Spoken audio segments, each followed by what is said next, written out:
we're going to talk about how to express pain in Spanish.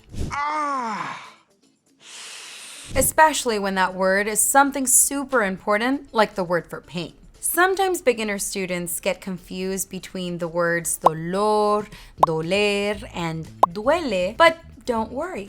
We'll cover everything you need to know about these words in just one pain-free lesson.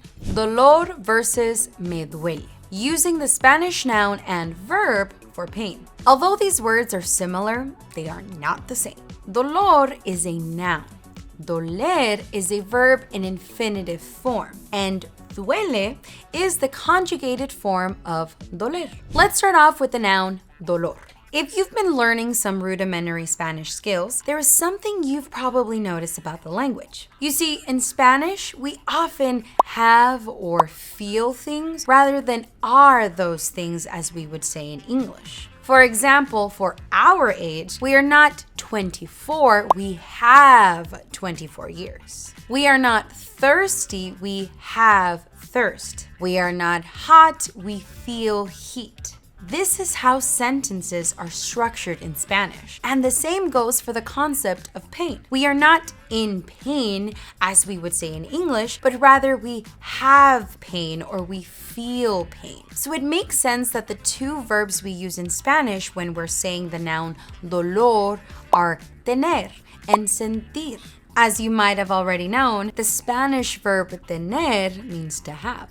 So a full sentence using this verb to describe pain might look like: Tengo dolor de espalda, estuve sentado todo el día. My back hurts, I was sitting all day. Tengo, I have, dolor de espalda. So that's the first verb we would use with dolor in Spanish, describing the pain as something that we have. The second verb we would use with dolor is sentir, which means to feel. For instance, after practicing writing your Spanish vocabulary for a while, you might complain, siento dolor leve en mi mano. I feel a mild pain in my hand. Siento, I feel un dolor. Got it? If you can remember that in Spanish, dolor or pain is something we either have or feel, then you'll have two different ways to use it in your own speech. But pain is a complicated thing. If you just vaguely tell someone that you are feeling pain, they will probably be confused and a little worried. In order to get specific and communicate your pain clearly, you need to know how to tell people where in your body the pain is occurring and how intense the sensation is. And that's exactly what we'll cover next. But first, make sure to check out BaseLang.com, where you can get access to unlimited one-on-one Spanish classes with native speaking teachers online. Now, it's actually very easy to express aches in certain areas of your body in Spanish. All you need to say is dolor plus de plus the part of the body in pain. And so, dolor de cabeza, dolor plus de plus cabeza would be headache, pain of the head. We also have dolor de espalda. Dolor plus de plus espalda would be back pain, pain of the back. And the list goes on. All you need to know are the vocabulary words for the parts of the body, and you're good to go. If you need an introduction or refresher on how to say the body parts in Spanish, check out our full lesson on that topic. Next up, let's learn how to talk about the intensity of your pain. Here are some adjectives you can use in Spanish to indicate the level of pain you're experiencing. Dolor leve is mild pain. Dolor moderado is moderate pain. Dolor fuerte is strong pain. Dolor intenso is sharp pain. Dolor severo is severe pain. Dolor crónico is chronic pain. This range of adjectives should be sufficient for you to describe the amount of pain you might be feeling. And notice how all the adjectives are in the masculine form to match the masculine noun dolor. If you want to learn some more adjectives to express pain in Spanish, check out the full guide to doler, dolor, and me duele, which is linked in the description below. With that, we've covered the noun for pain in Spanish, but now you're ready to learn pain as a verb. But first, if you are enjoying this video, please hit that subscribe button. We're always making new content that will give you a big boost on your Spanish learning journey, and it'll doler less when you learn Spanish. So, as I said before, doler is a verb in Spanish, but its meaning is a little bit tricky because of the way that you need to conjugate it. Lucky for you, if you know the verb gustar and how to conjugate it, then all you need to do with doler is follow the same format. Remember, we've got the video on using direct and indirect object pronouns, so check it out if you need a refresher. Basically, we need to think about the source of the pain as doing the action, with the person feeling this pain as the indirect object. When you say me gusta bailar, you're essentially saying it pleases me to dance. So when you use doler, it would be very similar. If I wanted to say that during this Spanish lesson, your brain hurts, think of me saying it as your brain is hurting you. In Spanish, this would be te duele el cerebro. Your brain, el cerebro, is technically the subject. So doler is conjugated in third person singular form, duele, to match. Duele el cerebro. You're the indirect object of this pain with the pronoun te. If you were the one speaking the sentence, you would say me duele el cerebro instead of te duele el cerebro.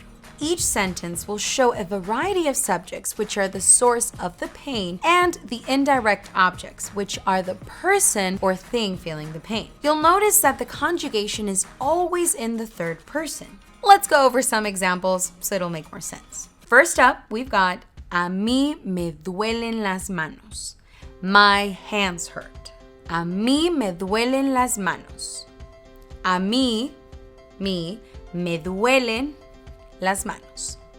My hands hurt. Here, the subject of the sentence is las manos. Your hands are giving you the pain or hurting you in this instance, making you the indirect object of the sentence. That's why you use the indirect object pronoun me duele here. And notice how duelen is plural here. That's because it is conjugated to match the plural las manos. And the a mí tagged onto the beginning of the sentence is the redundant object prefaced with the preposition a we were talking about.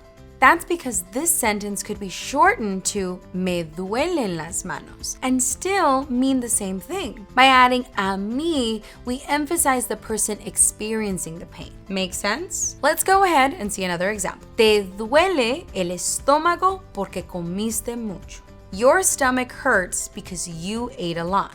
In this case, your stomach is a subject that is providing pain to you. And since somebody else is speaking the sentence to you, they use the indirect object pronoun te.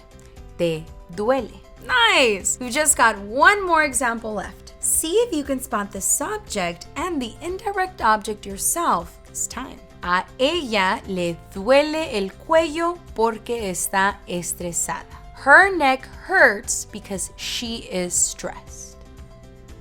Did you guess it? El cuello, or the neck, is the subject of the sentence. Now, the action that it is doing is hurting the indirect object, which is ella or her. Therefore, the indirect object pronoun le is used here because it matches the word ella.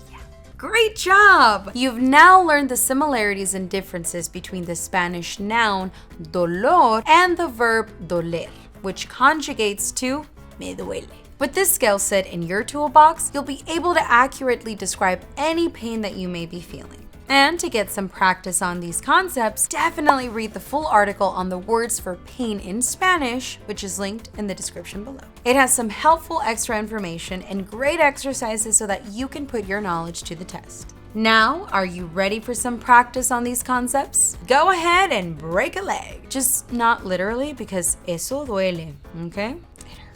And what better way to practice than to schedule your first BaseLang class today? At BaseLang.com, you can get access to unlimited one-on-one Spanish classes with native speaking teachers all via Zoom. Try your first week for only $1. Hungry for more awesome Spanish content? Well, now that you know how to express pain in Spanish, take it one step further by learning how to talk about your emotions in Spanish. We've got a full lesson on emotion vocabulary words in Spanish, so check that out next. Thanks so much for watching, and as always, see you in the next lesson.